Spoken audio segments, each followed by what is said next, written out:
So what is the need for pavement? Why you need to have either bituminous or concrete road? Why to have a surface over there? So why not to run the vehicle in the existing soil? Or that's called subgrade in terms of payment. Hmm? To resist bending of the loads. Ah, okay. To resist bending of loads then? Comfortability. Pardon? Friction will be less. Okay. To reduce abrasion. To reduce abrasion. So whatever it is, what we want, we should be able to move or travel with safety. Safety is important. Other one is it should allow the wheel loads with least possible rolling resistance. Then only it will be possible for you to move forward. That say suppose if you're taking train, right? You have iron wheels and iron rails also. So it is easy. So in that case, the rolling resistance is less. And similarly, here also, if you are running over the like soil, if it is very good soil, very compacted, that will be well. Otherwise, there it's having its own problem. So the main purpose is to allow the wheel load such that you have the least possible rolling resistance, and you should be able to move fast. In the same way, it should be safe also at a comfortable design speed. Design speed and all, this term it will be new to you, that will be dealt in the geometric design class, because all the like national highways or state highways or even the village roads, all these are designed as per the design speed by IRC. See, if you're taking national highway in a rolling or plain terrain, your design speed is 100 kilometer per hour. Okay, and similarly, the design speeds will vary with respect to the category of the road, with respect to the terrain conditions, plain terrain, then rolling. All this you will be studying. So whatever you're designing, whether it's for a national highway or for a village road, whatever, you should be able to move at least with that design speed with safety. That it should be ensured. Then, and if instead, say if you're having an earthen road, say you're not providing a bituminous surface or a or a concrete surface over there, the problems what likely you can have. The main thing is at high moisture content. Okay, the soil becomes very weak, and especially if it is clay or black cotton soil, you can imagine. No, the soil will be very weak and it will be soft, and it starts yielding if you are applying heavy vehicle loads, and there will be lot of undulations and unevenness. This will cause the vertical oscillations and increase VOC. VOC means vehicle operating cost. If you are running a vehicle on a national highway or running a vehicle in a earthen road, the vehicle operating cost will be more if you are running over in a earthen road. And it's not like the problem is there with high moisture content alone. Say if it's not, it's a sunny day, if it's wind and all, no, lot of dust will be there. So it's not easy for, it's not good for it to drive on earthen road. So it's having its own complications. To avoid that, you should provide a better layer over that. And there are other technical reasons also, which we will be dealing next. So hence a payment consists of various layers is constructed. Okay. So what are the requirements of a payment? If you consider, if you wanted to construct a payment, so what shall at least thing it should have? Okay. So ideal thing what is supposed to have is, first thing is it should have sufficient thickness. Okay, so whatever the wheel load, stress or load coming over that, finally how it is traveling, it's traveling to the lower layers. Okay, so from each different layers, whether it you have like a rigid payment, I'll be using this rigid and flexible anyway, that's coming after 2-3 slides. So rigid means concrete payment, flexible means bituminous payment. So when you're even both these layers, finally, even though you're applying the load on the bituminous or top surface, it will be transferred to the lower layers. And whatever the lower layer is our soil. In terms of payment, it's called subgrade soil. Okay, so your subgrade soil, even though very less stress will be coming on the subgrade soil, but your soil should be capable enough to withstand this low stress.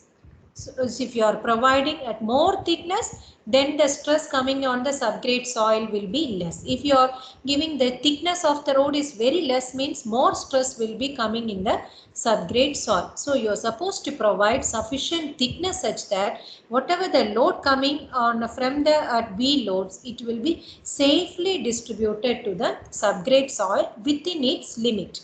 Okay. The next is structurally strong to withstand all types of stresses imposed. It's not like wheel load alone. There can be stresses due to temperature variations. You know that especially like cement concrete pavement.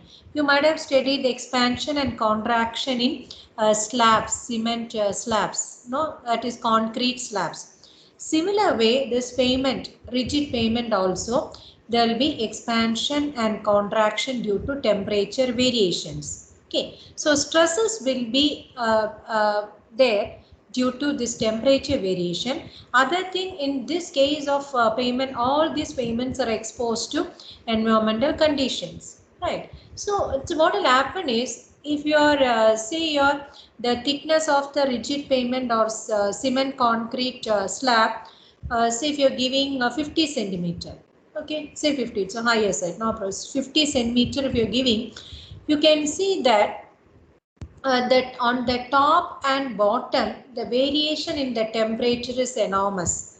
On the top, on the during daytime, can see that on the top part, it will be very hot compared to the bottom. The reverse will happen during night. Night part, the top part will be cooled fast. Right, the temperature will be less on the top than the bottom during night time. So this reversal of stress is happening every day. So due to this also stresses will be induced. And due to changes in moisture condition of the subgrade, so all this, so there are many ways where apart from the wheel load, stresses will be induced in the pavement, and whatever the stresses, your pavement should be structurally strong enough to withstand all these stresses. The next is adequate coefficient of friction to prevent skidding of vehicles. So I'll take the fourth one first. Smooth surface to provide comfort to road users even at high speed. So you want to drive at high speed. No, everybody will have say good cars. So you would like to love or like to love to drive at higher speeds. But same way, it should not affect your comfort condition also. Right. So in that way, you want your road to be very smooth so that you can drive with comfort and high speed. But when it comes to brake, if it is too smooth, what will happen? Say if it's like our floor. No, it's if it is floor like cement floor or slab or marble and all, you're seeing no tiles. So it will be very smooth. The problem with this is, if you're applying the brake, that too with high speed, it will take some lag distance, some distance, braking distance. If you're applying the brake, it won't stop immediately. It will stop after it is moving some distance also. That depends on braking efficiency or speed of the vehicle, no, a number of factors, and the surface condition also. So if it is smooth surface, then that the distance traveled by the vehicle after applying the brake will be more. So it might be difficult for you to apply the brake also. The vehicle won't stop. So you need your surface, your road surface to be smooth enough so that you're able to drive at high speed. In the same way, the coefficient of friction also should be in such a way, it should be adequate to prevent skidding of vehicles. Okay, so what do you mean by skidding? Skidding of vehicles. Some accidents you will be telling, no, vehicle skid or slip. No, there are two terms, skidding and slipping of vehicles. What is the difference between, so when you will tell your vehicle skid or slip, these two are different. You agree? Slipping and skidding is different. So when you will tell your vehicle is skidding and slipping.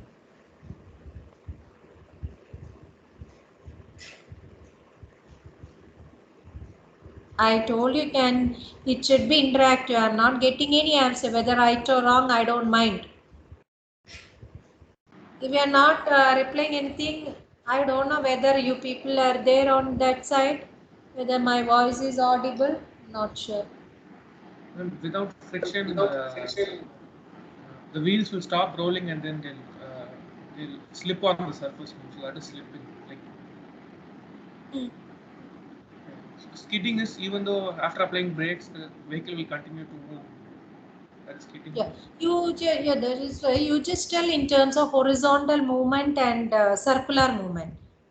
No, slipping means what? Your circular movement will be more or horizontal movement will be more? Slipping. Horizontal movement will be more.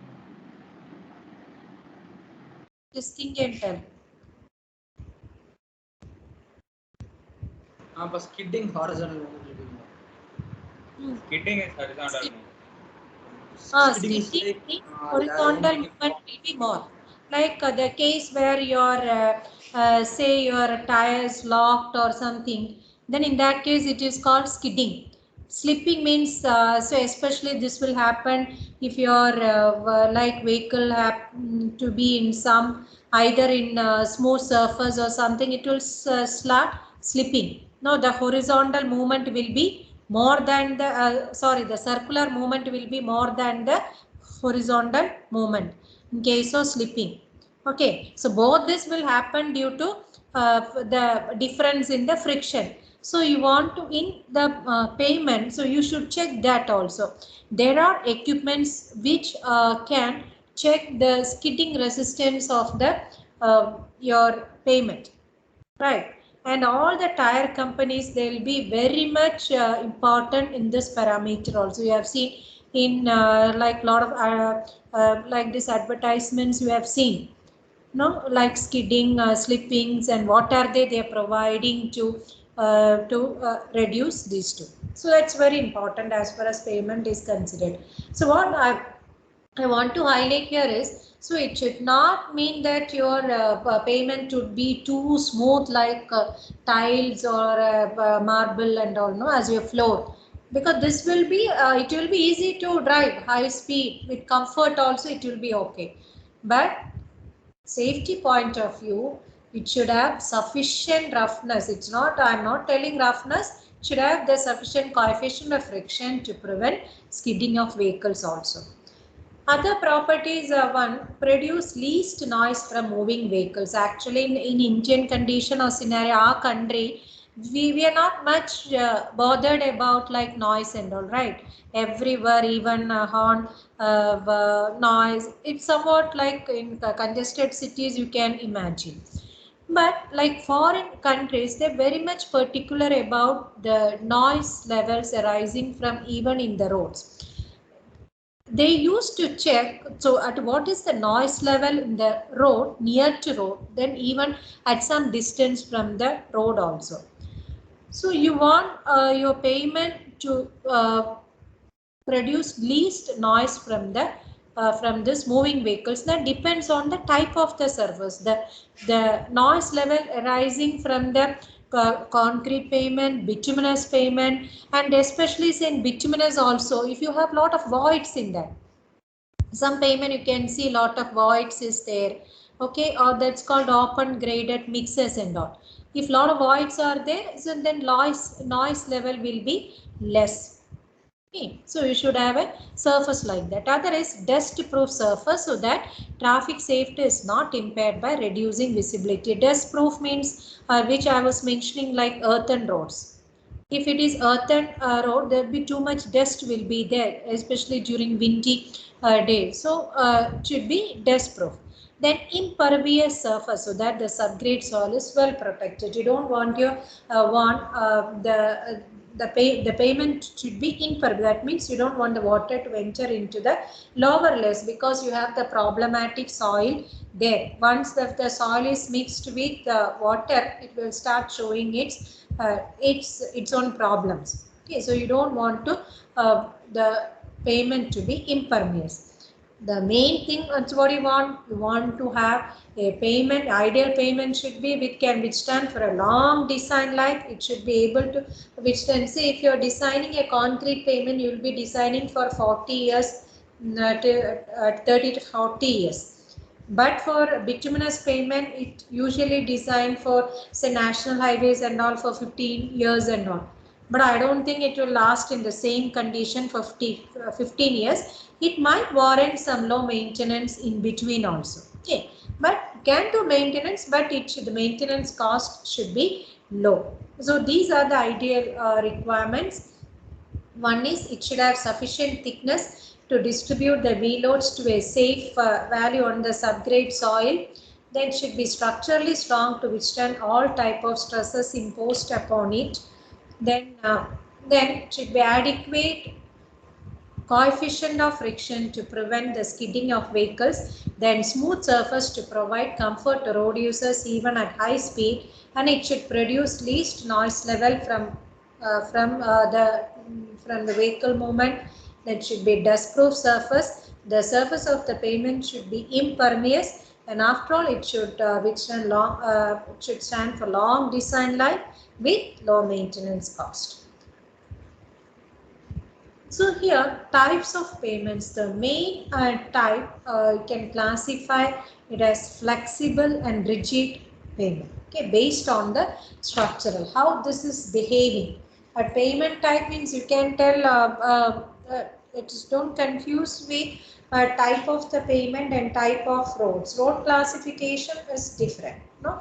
Road classification you will tell like where it is located, it's under which where it is connected, no? Whether it's connecting between the states or it's the road is within the state highways or particular to a village, it is what is its level function, everything. Those are classification of roads. What I am telling you here is the types of payment alone. Okay, this payment in this structural, based on the structural behavior, it can be classified as flexible payment and rigid payment.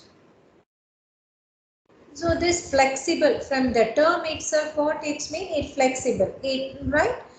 So here, just having different layers. I'll be telling you what are these layers and all. So starting with subgrade or natural formation, then you have subbase, base course, surface course, etc. And rigid payment, you can have subbase, then your concrete slab. Okay.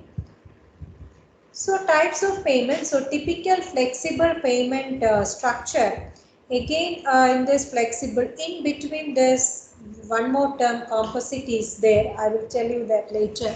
So flexible, your ordinary like asphalt surface, blacktop, you have subgrade, subbase, base course, surface course. Each of these courses or layers are having its own functions.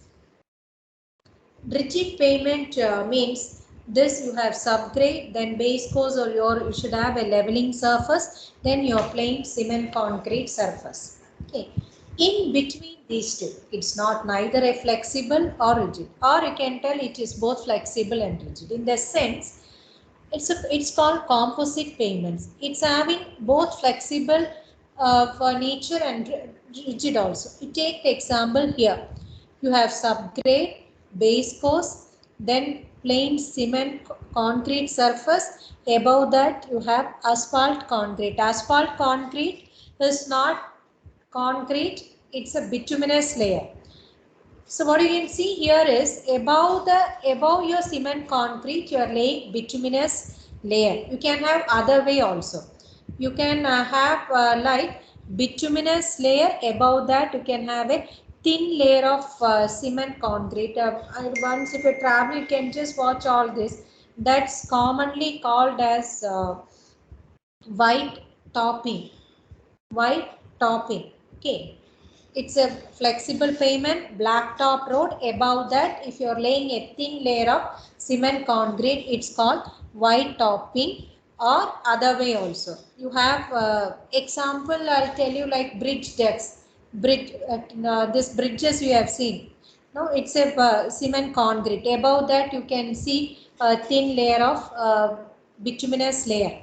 So it's a sort of composite payments. Usually or generally, we never want construct or design as a composite payments. These are part of the maintenance, as part of the maintenance or rehabilitation overlay. No HMA overlay of PCC payment or a PCC overlay of HMA surface. HMA means hot mix asphalt. Hot mixed asphalt. PCC plain cement concrete. So either way, that's called composite payments. Okay. So flexible payment can be defined as these are payments. Class. So these are these payments which reflect the whatever the deformation it's there in subgrade, and in the subsequent layers it will be reflected on the subsequent layers. Example, say if some defect or deflection is there in the subgrade. Subgrade means our soil layer. Okay, some dip portal or some diffraction is there or crack is there, whatever it is.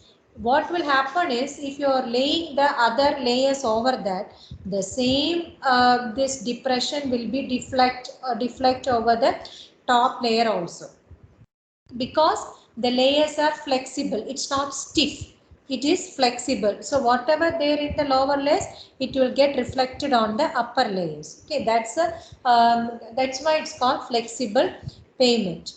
The flexible, usually you will be providing asphalt layers. It can be with reinforcement, or you can have like specialized fabric reinforcements can be provided over there. And the design of flexible payment is based on load distributing characteristics of the component layers. Component layers, you have seen on flexible, you have different layers. How the load is distributed to lower layers. So your design is based on that, because you have different layers. Each layer is having different thickness, different materials, right? So how it is distributed, the lower layers matters. Then flexible payment on the whole has low or negligible flexible strength. That's why it is flexible in its structural action. Okay.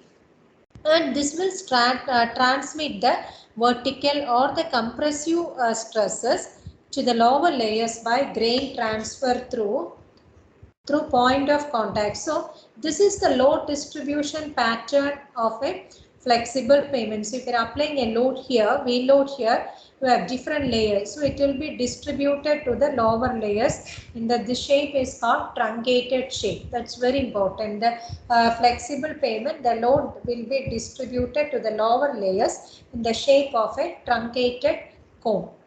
Okay. And how it is distributed means, once the load is coming here, it will be distributed. These are granular material, right? So wherever the point of contact is there, through this point of contact, the load will be distributed to the lower layer. That's why here in this, even though it's important, the shape of the aggregate and all, it's important in cement concrete. You might have studied as part of like workability and all. No, you might have studied angularity number and all. Same way in bituminous pavement or roads also, here the shape is very important, because here the load is transmitted through the point of contact of the granular material to the lower layer. So how many points of contact is there? This will depends on the shape and size of the aggregate. Okay, but here it's not only angularity number, its term is different. That's called elongation and flakiness index. Okay, that's different. So here you see in flexible payment, so the load is distributed to the lower layers in the shape of a truncated cone and through the point of contact of this granular material. Okay, that's very important. So here the stress is transmitted lower layers by grain to grain transfer, through contact points of granular structure. And vertical compressive stress is maximum on the pavement surface, which is directly under the wheel load. So here the stress your at wheel load, say your pressure will be like in the range of the 5.6 or 6 around 6 like kilogram per centimeter square will be the pressure on the tires and all, right? So this, when it's get distributed, the pressure will be maximum on the top layer here, no, the top or just below the wheel, it will be maximum. When it comes to lower layers, the pressure will get reduced. Because why it is getting reduced? Because the load is distributed to a wider area. So your area is small, so obviously the stress coming on the lower layer is very less. So here can see the area is this much, but on the top the area is very less. So the stress on the lower layers is very less compared to the top layer. So top, the maximum stress will be there, and moreover that there will be wear and tear due to moving vehicles also. That's why the vehicle compressive stress is maximum on the pavement surface directly under the wheel load and is equal to contact pressure under the wheel. So just below the load, it will be same as the this pressure on the tires or contact pressure. That depends on how much this contact pressure means. It's not the pressure on the tire. This contact pressure depends on the how much area of the tire is imprint, the imprinted area. That depends on the condition of the tire, condition of the surface, what's the pressure inside, like all this matters. What is area of imprint? Depends on that, the contact pressure will be there. So due to the ability of this flexible pavement to distribute the stress to a large area in the shape of a truncated cone, the stresses get reduced or decreased in the lower layers. Okay, so lower layers, the stress will be less. That is a reason for constructing this flexible pavement in different layers, with different layers. You have like subgrade, subbase, base course. So why do you need all this? Because you don't require the stress level at different stress at different level, it is different. So on the subgrade it is less, on the selected layers or compacted layer it is still high, and subbase it is higher. So you are supposed to provide some good quality material here. Base course it is still higher than the subbase, provide this more quality material. Surface layer it's having the maximum where you have to provide high quality material, and also here the wheel load is in direct contact there, the wear and tear is also more. That's why you have the bituminous concrete, bituminous or concrete layer or bituminous layer on the top. Okay. So that's a reason for, so the reason for this providing different layers in flexible pavement is because the load is distributed to lower layers in the shape of a truncated cone, and it's due to the granular through the granular layer by the point of contact. Okay. So to be sustained by this layer, in addition to wear and tear, the lower layer have to take up only the lesser magnitude of the stress.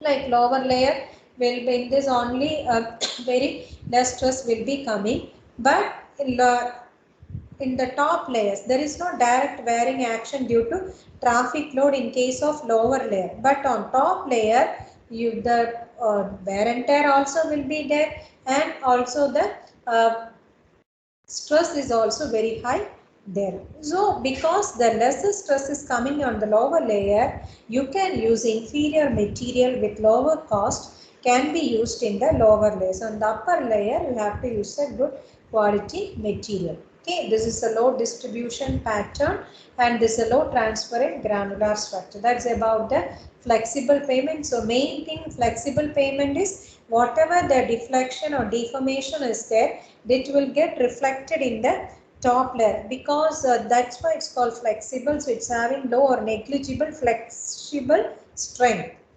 Okay.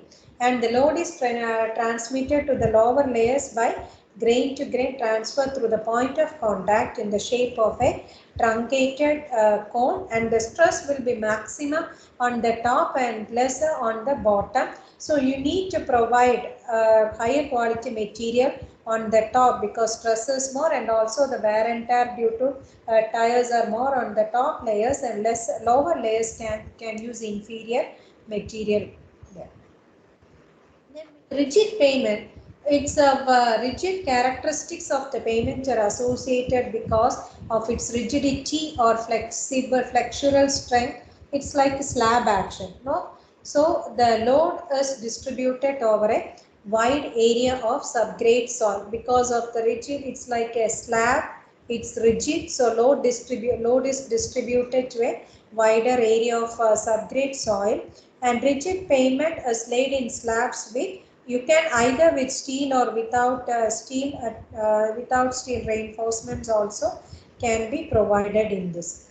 Then the rigid pavements are made of cement concrete, either can use like plain reinforced or can use pre-stressed concrete pavement also can be used. Okay, and critical. So here the critical condition of stress in rigid pavement is maximum flexural stress because it's a concrete. You know how to find out the flexural stress. So the flexural stress, whatever coming from the load or due to temperature, it should not exceed the flexural strength of the concrete, the whatever the grade of concrete you are using. So and apart from that, what you have to see here is, in case of flexible pavement, the critical condition of the load is due to the maximum load will be coming from the wheel load or stress. But apart from the flexible, in rigid pavement, you have to consider the stresses due to temperature variation also. Like temperature variation stresses also should be considered in case of while designing the rigid pavement. Okay, so apart from the wheel load, temperature, the stresses due to temperature variation also have to be considered in rigid pavement. And rigid pavement is designed and analyzed by using the elastic theory. There is some theory or some way, some method is there where you can design the rigid pavement. Not that much theory is not. So more or less the flexible will be using more into empirical or semi-empirical methods will be used in flexible payments. But rigid payment, as if you are designing a slab, so you can design a rigid payment. You know, these advantages of rigid payment is, first of all, it should have good durability. It's a concrete, it's a stiff material, so it is having good durability. It can withstand, can be designed. It's a long service life that it's designed for 30 or 40 years. Okay. Then wherever you have repeated flooding or if the water table level is very high, that locations it's better to go for a rigid pavement instead of bituminous pavement. Disadvantage with this rigid pavement is may lose its non-skid surface over time. Non-skid surface. So what will happen is, you might have seen after this pavement is constructed, at this grooves will be put either or with a broom or there are equipments where you can groove the surface. That means the surface will be made rough, but over the period of time what will happen is this will again get smoothened. Okay. Other is, this needs even subgrade with uniform settling. Here, because as if it will act as a slab action, if uniform settling is there, it's not much problem. So it is better to have a subgrade, okay, with uniform settling. Otherwise, you can see one slab will be prompt outside, other part will be down. So this is a disadvantage of that. Then you have seen in the cement concrete pavements, there will be joints in between, or bridge decks. We have seen joints, no? The joints is like wherever this maintenance or this lot of problems or distress or defect will be there, especially in these joints. Lot of joints are there in rigid pavement. No, to ease for this contraction and expansion, we are providing joints. So there will be lot of fault or distress at joints can occur. Then this requires frequent joint maintenance. Because of this maintenance, this frequent joint maintenance is required. So flexible pavement typical application is on the traffic lanes, auxiliary auxiliary lanes, I'll tell you tomorrow because I didn't at least connect the digital pad. Tomorrow I'll just draw and show you what is this auxiliary lane. Then ramps, no ramps, you can provide flexible payment, parking areas, frontage roads, no frontage roads either in front of petrol pump or some shopping areas for frontage roads can be provided. On the shoulders you can have flexible payments. Okay. So advantage of this flexible payment, you have seen the disadvantage. Advantages are adjust to limited differential settlement. If only the settlement is limited, differential, some area alone settlement is there, so it will adjust because of its flexible nature. Then it is easy to repair. Now, if one layer is damaged, you can remove that and put another layer easily. But for cement concrete, you can't do that. Say if you are providing 25 thickness of 25 centimeter thickness of a cement concrete, you can't that is scrap that the first part like 5 centimeter, you just remove it and you can't provide a new one. So it's not easy to repair a rigid payment, but here in flexible it's easy for repair purpose, and additional thickness added any time. Say suppose for the currently on that particular road only 1000 vehicles are running. Okay, so you need to provide a thickness only for that 1000 vehicles. But after say 5 years, if 2000 or 3000 vehicles are coming, I can add more thickness later also. That's possible in case of flexible payment. You can add the thickness any time. You might have seen no national highways or even in your nearby roads, like as part of the maintenance they will be adding overlay additional thickness will be added for the flexible payment, but that's not possible with rigid. The Nordscape properties do not deteriorate because over the period it will be your flexible payment will be rough only, it won't get smoothed unless otherwise you have some issue with the aggregates, it will get rough. Then quieter and smoother. Comparative to rigid payment, this will be quieter and smoother and tolerates a greater range of temperature. Here you have seen in rigid payment, you have to consider the temperature stresses, but this bituminous payment, this can withstand or tolerates a greater range of temperature variations. But in case of rigid payment, if the temperature is variation is there, it will start expansion.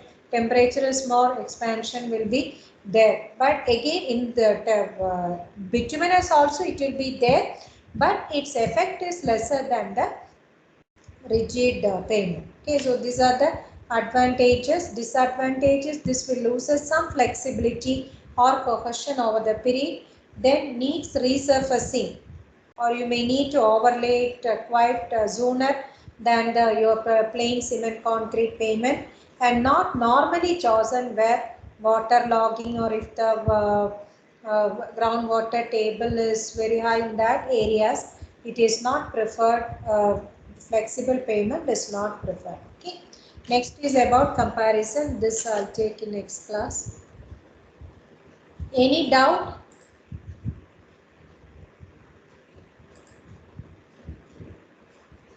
Any doubt in this portion which I have covered?